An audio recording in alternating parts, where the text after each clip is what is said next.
don't mind taking your place on either side of the trophy by your respective helmet.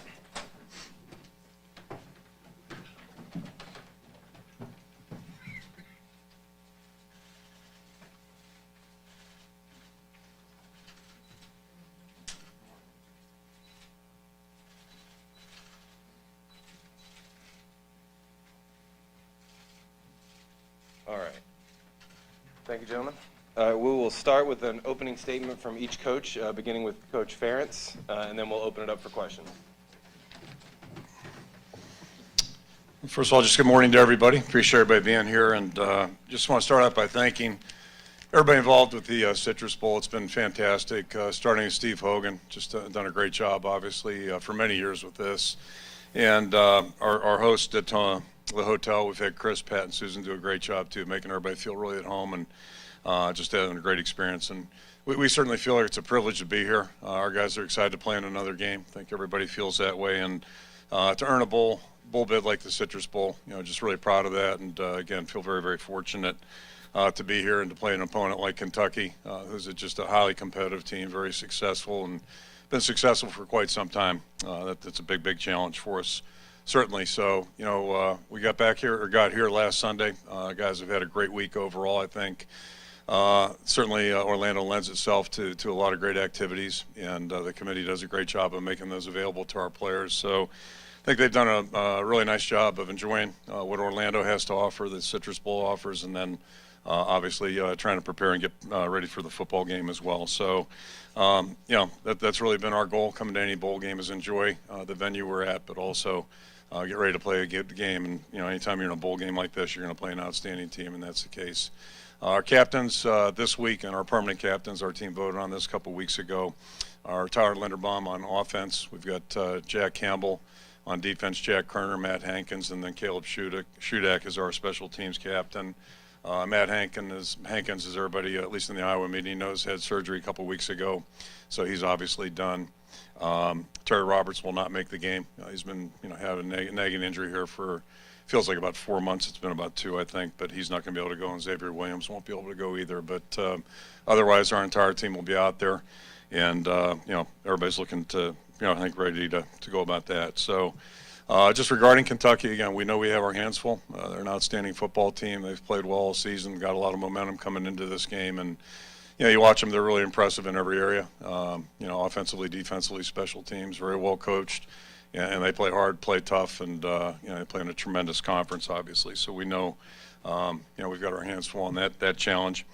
And then, we have our last practice today, just like Kentucky. We'll both hit the field today for one last workout, and then kind of kick into a game day mode, if you will. So I think we're all eager for that. And, again, just I think the thing about bowls, they're just a great reward. I've been around for a few of them now, and it just, and when Mark was a player, even in the 80s, they were really special. And I think that hasn't changed at all. And it's just a reward for a great season. So it's a tremendous opportunity for all the players on both teams to be involved in great activities, things you normally wouldn't get exposed to. And, we've had a great week, and it'll be better if we play well tomorrow. So, that's our goal, and we know it's going to be a tough challenge. I'll throw it back. Thank you. Thank you. To piggyback a little bit on Coach Ferentz, thank you to Steve Hogan, everybody involved in the Florida Citrus Bowl, first class. Treat us with great respect. It's the second time we've been here in a few years, and our players really enjoy it. So looking forward to getting to game day. Like Coach said, we will finish up our last practice here today and get ready to go. It's been a great week, but it's been a long week, and it's time to get going and get ready for this game. We're looking forward to the opportunity to play Iowa. I have great respect for Coach Ferentz. I've known Coach Ferentz for a long time in the Hawkeye program, being that I played there, so obviously I've followed them very closely and have great respect by the way they play, the way they're coached. They're extremely fundamental. They play extremely hard, and you always have an opportunity to win when you do that. Proud of our football team and the way we fought this year. Really, guys played very hard. They've been a joy to coach. So it's been a very good year, and looking forward to this last challenge here tomorrow. Our team is in relatively good shape. We'll see. We're going right down to the wire with a few guys as well as far as injury is concerned, but hopefully we'll be at full strength. So the guys have worked hard. They've enjoyed themselves. They really like being here. When we were leading up to this process and we knew that the Citrus was a viable option, the players were very excited about the opportunity to come back here. They really enjoyed themselves the last time they were here. Do you know you're going to play a great opponent coming from the Big Ten? So once again, we're excited. Guys have worked hard. I feel like we have a good balance of going through the week, enjoying the activities, enjoying Orlando, but also being very attentive in the meetings and having good quality practices. So it's that time, and we're looking forward to it. All right, we'll open up for questions. We'll start on the left. Kirk, Brian said that you guys have pretty much made up your mind at quarterback. Who will be the starting quarterback tomorrow? No, I guess you'll know at 1 o'clock, probably before that actually, but yeah, I really don't think it's that big a deal. I know it is to everybody been asked about it, but we have faith in both guys. Both have done a great job, and ultimately it's really more about how our team plays, quite frankly, and that's our goal, is to play good team offense and hopefully be able to move the ball and score some points. Second row back, same side. Scott.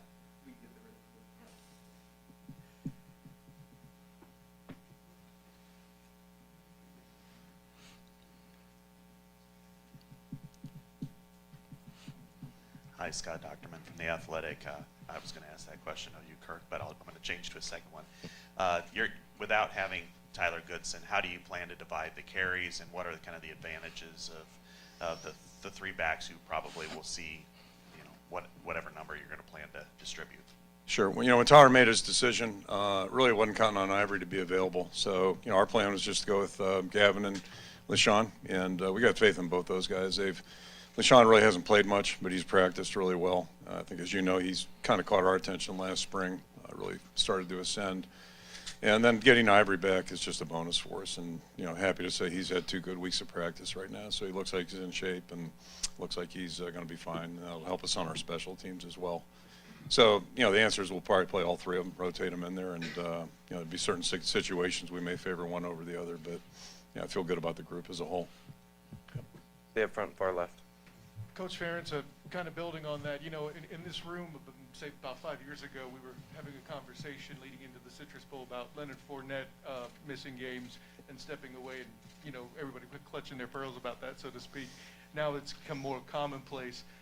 As far as it pertains to you guys, and from your point of view, if you could talk quickly about Tyler's situation, stepping away from the game, and also kind of your general opinion about player mobility in the college landscape right now.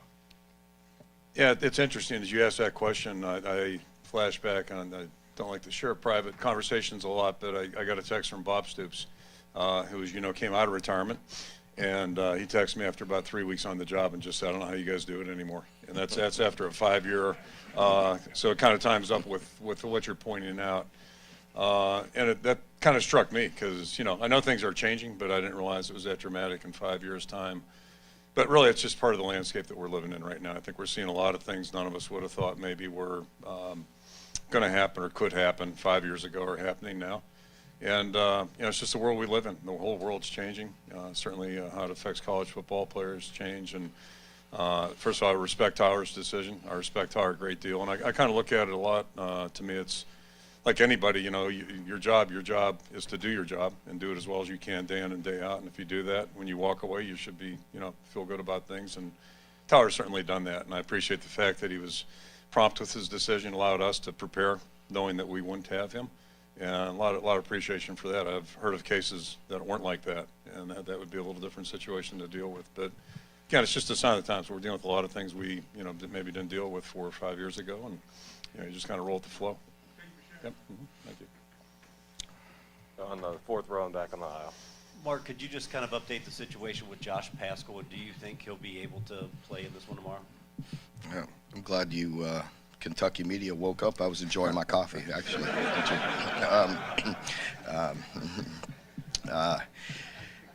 Josh is highly questionable. He really wants to play.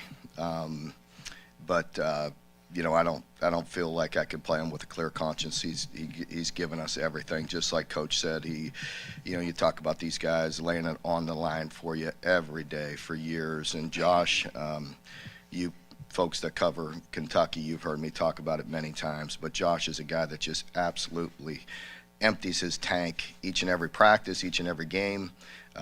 He re-aggravated an injury and made it worse actually in the Louisville game, and then he had some other health issues that he couldn't travel with us. He just got down here a couple days ago, and to be honest with you, I think it's highly questionable for him to play. We're going to hop the aisle, stay on the same row on the right.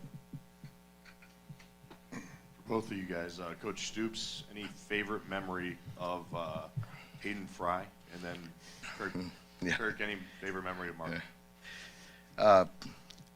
Hayden Fry, well, we could tell you a few stories probably and get a kick out of him because he was such a you know, beloved figure in Iowa for so long. Meant so much to my family. You know, I think a memory that sticks out to me is the fact that Coach Fry, along with a few of his assistants, traveled to my father's funeral during the week when we're preparing to play Michigan. And at that point in time, just about every year, probably a lot like now, well, different sides, but at that point, you know, it seemed like the winner of the Iowa-Michigan game had the upper hand to play in the Rose Bowl, a big football game, and you know, he flew in that, you know, just to pay the respects to my mother and our family. It says an awful lot about him. You know, he had a great impact on myself, my brothers, so many other players, and you know, you see a lot of the characteristics that Hayden Fry started so many years ago still running with Coach Ferentz, and the way they run their organization, their first class and everything they do. And so, you know, it's a special place. I guess, you know, the quick one I've shared is, you know, we Hey, had let's three not go there, Stoopses. Coach.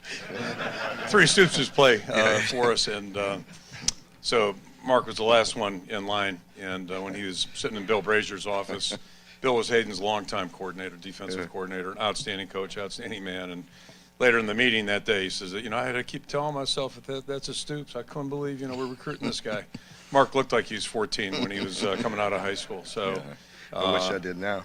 And I saw the whole family down in Las Vegas when Bob was inducted in the Hall of Fame 3 weeks ago, whenever it was. And I was teasing, the oldest brother, Ron, is actually the youngest looking because he didn't get into college coaching. Right? Yeah, that's right, exactly. Yeah. He's the smartest one out of all of us. That's right.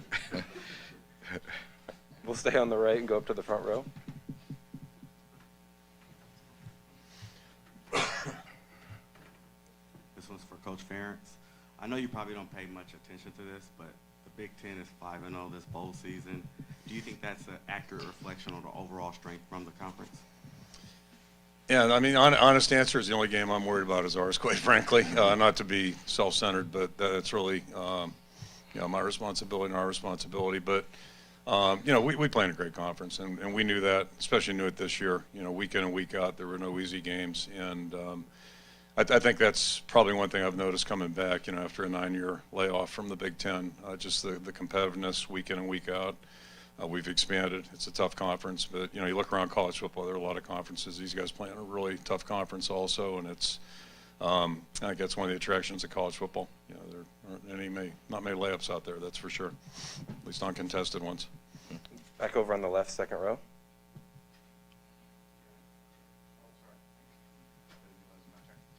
Actually, I think this is true for both of you, but Kirk, I'll start with Kirk. I know bowl games are very important to you, but I don't know if you're aware of this, but Iowa's never won 4 straight bowl games. You had an opportunity. Didn't know that. Thank you. You have an opportunity. Thanks for sharing that one. Yeah. I know On, we've won 3 straight. I know that. Yeah, you have an opportunity to do that and say, what would that mean? And I'm pretty sure that's accurate for Kentucky as well, right? You're going for your 4th straight. That's correct. If you could speak to that as well, Mark. Thanks. I think both of us just want to win. I mean, that's what you play for, you know, and that's ultimately what you compete for. And it's not everything, but it makes a hell of a big difference. And my wife observed that about 35 or 38 years ago. You know, it really gets down to that. And so, yeah, I think, you know, our goal is just to play as hard as we can, play as well as we can, and then you let the chips fall where they may. It's that. I'll throw a stat back at you. I think this is correct. We've been dogs in all but 2. Is that correct? And whatever it's been, 19 bowls, 18 bowls. So, just seems to be the world we live in. But we'll see what we can do. Don't take my role. That's that's usually us. So we like to feel the same way. But no, just the same thing Coach said. We're really worried about this year. Proud of this team and the way we fought this season. And I think it's important to all teams. I mean, you go to these bowls, you want to enjoy them, you find that balance.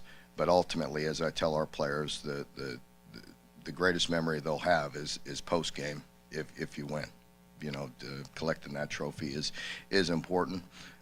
So that's what we're playing for. Staying on the left, over on the far side. Yeah, actually, a question for both coaches.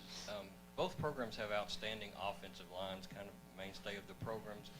In your opinion, what's the difference between a good offensive line and a really great offensive line?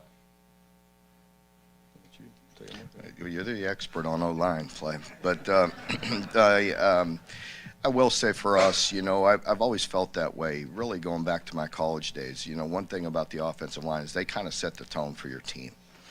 First of all, there's a large group of them. There's 15, 16, 17, 18 large men walking around all the time, and just with their attitude, their persona, the way they carry themselves, the attitude, the toughness that they carry kind of sets the tone for your team. So it's extremely important. Both leagues are a line of scrimmage league.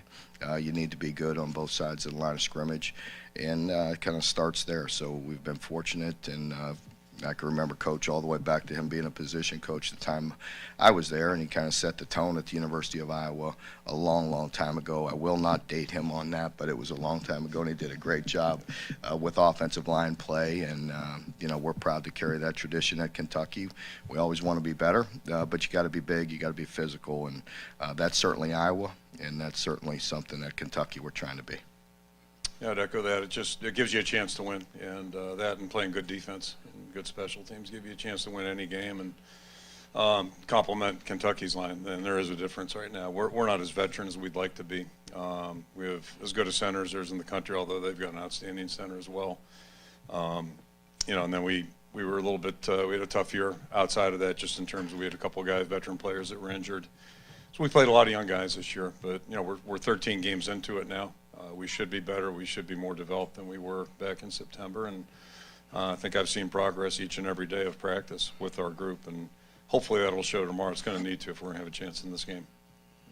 Going all the way to the back on the aisle. Both coaches, this is Melissa Thomas with Florida National News. So my question for both of you is, given the turbulent year that was 2021, obviously a lot of these bowl games, it's usually the seniors that are playing. Kind of talk about the importance of you guys instilling leadership in those players and the leadership you've seen them exhibit with their teams.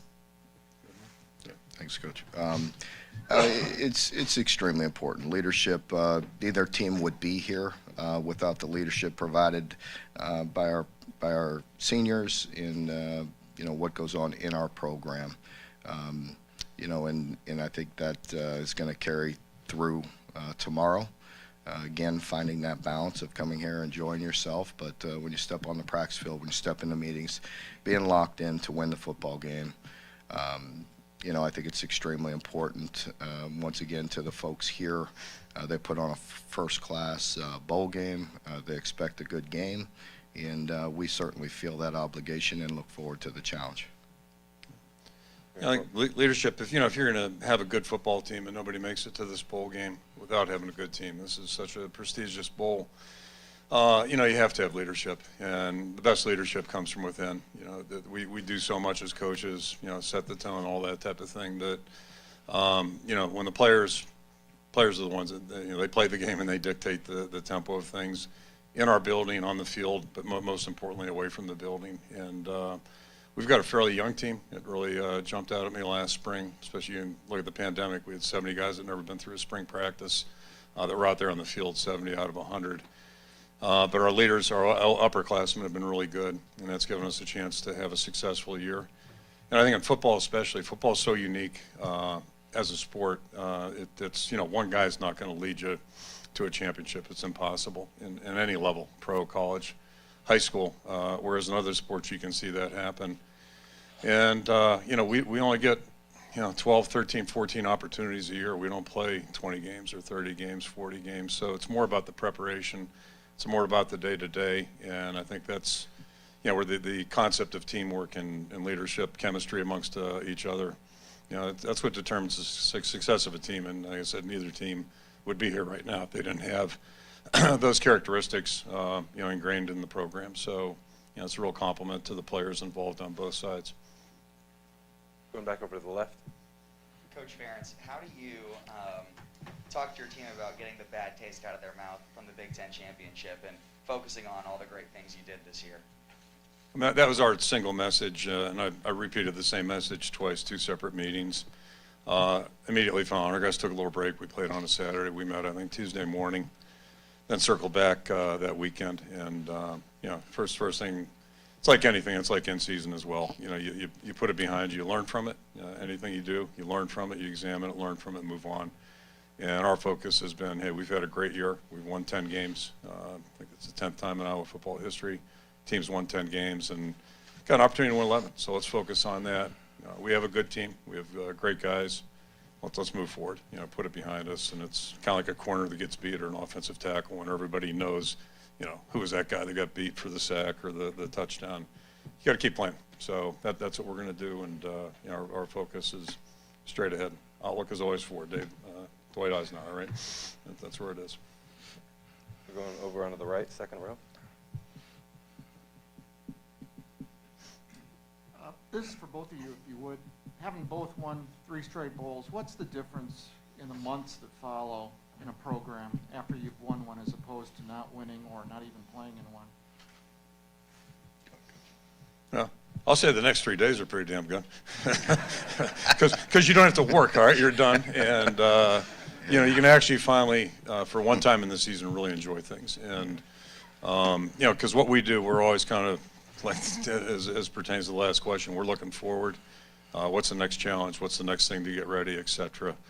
This is the one time of year where you can really just, when we get on the plane tomorrow, I'll go home and there's no agenda, no itinerary. So it's going to be nice just to, look back a little bit. So, it's a hell of a lot better after one, I can tell you that. So, you learn that when you're in 3rd grade, probably.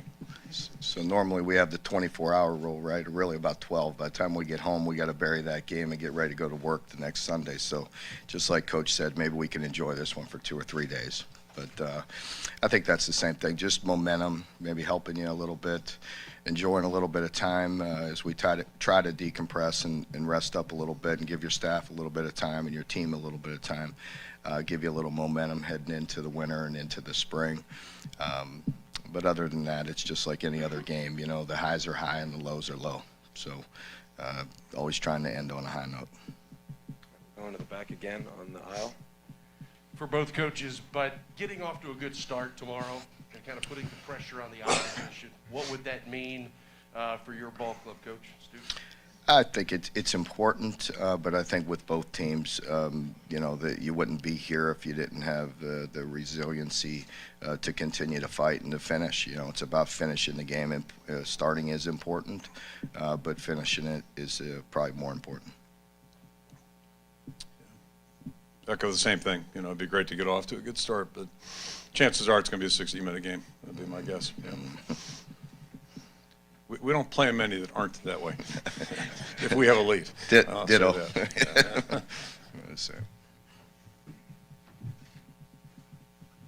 On the right. Mark, you've talked a lot about the transfer portal and just the realities of roster turnover. How important was it for you to let those guys who may already be in the portal still play and make this trip? It seems like several of those guys are here with you. Yeah, I thought it was important. Those guys helped us get here. They've worked extremely hard. They've been valuable members of our football team since they arrived on campus. If they wouldn't have been, they wouldn't be at this bowl game. So they're, as long as they're completely positive, working extremely hard, they deserve the opportunity to come here and enjoy some of this experience. Sometimes now in this new world we're in, it's mutual. You have hard conversations with guys. You give them the reality of what the situation is, and they make choices. So, I'm glad they're here. All the guys have worked extremely hard, and we want to help them land on their feet with a new opportunity. Up one row on the right in the blue.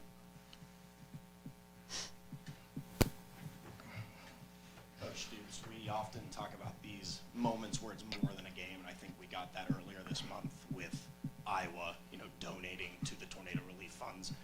When you heard that that was going to happen, what went through your mind? And knowing it was your alma mater, what does that mean to you? What does that say about Iowa football and the university itself?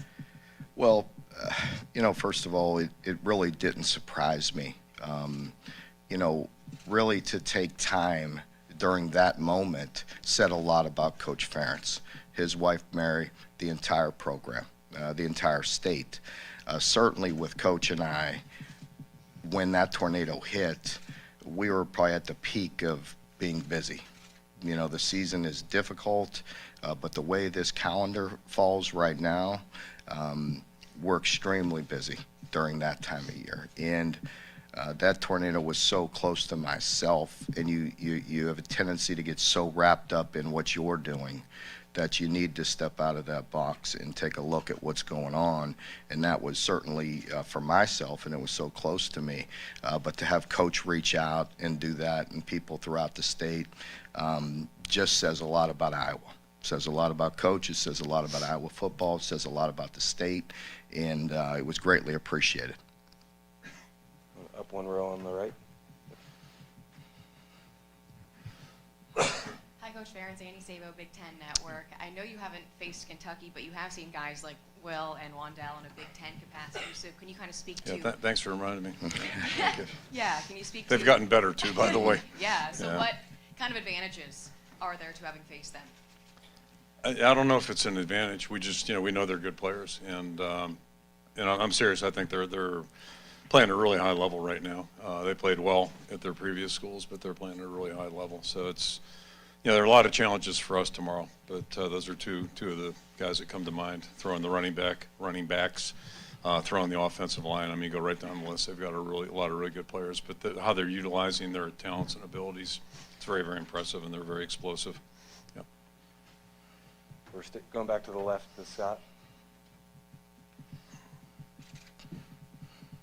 Yeah, this question's from Coach Stoops. Have you ever had a quarterback before eat a banana whole? And what did you think when you saw that from Will? I've really just dismissed that question, to be honest with you. I think Coach and I are a lot alike when it comes to that kind of stuff. But so be it. If he wants to eat a banana with the peel on, go for it. As long as he continues to practice and play the way he does, then whatever fuels him, I'm good with. But he's a character. But I tell you, he's wired the right way. And one thing about Will is he may have a little fun with social media and doing things of that nature, but he is all business. The minute he walks in our building, he is wired correctly. Probably puts too much pressure on himself. He really is a super competitive guy, works extremely hard in the meeting room, studies, works, plays that way, lays it on the line for his teammates. If he has to lower his shoulder and try to get tough yards, he'll do it. So he's really playing at a high level, and we're appreciative of that. Up in the front on the right. Mark, do you see many similarities between the way Iowa plays defense now under Phil Parker compared to when you guys played under Bill Grazian? I do. With Phil, and his staff and coach's staff and what they do and the way they play, I'll be honest with you. I'll tell you a story. When we first started, we were obviously finishing recruiting, and I knew we were playing the Hawks and all that, and then we started watching film, and immediately it put a smile on my face. Well, it was a frown and a smile, because the frown was, oh damn, they're pretty darn good, and but the smile was, I love the fundamentals of the game, and Phil in his defense and the entire program. You see that the minute you put on the film.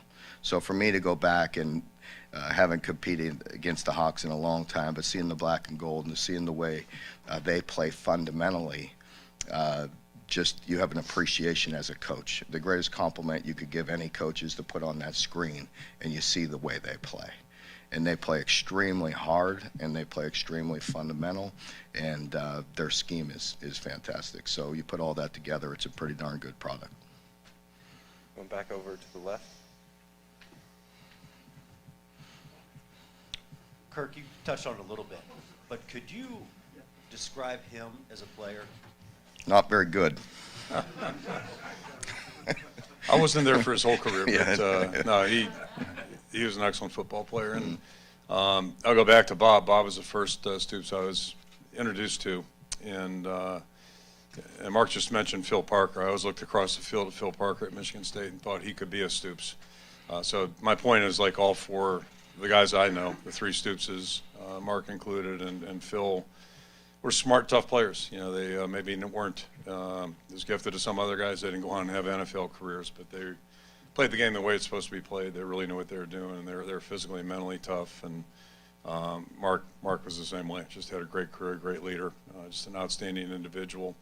And you know, the University of Iowa was, you know, just so fortunate to have Mark and his brothers, you know, have been former players. Just great people. And I'm not surprised at all at the success everybody in that group has had in the profession. You know, coaching. It's great for coaching that they are involved, and not only as good coaches, but the kind of people they are. And that's probably more important in my opinion. Just time for a couple more. We're going to go on the back right.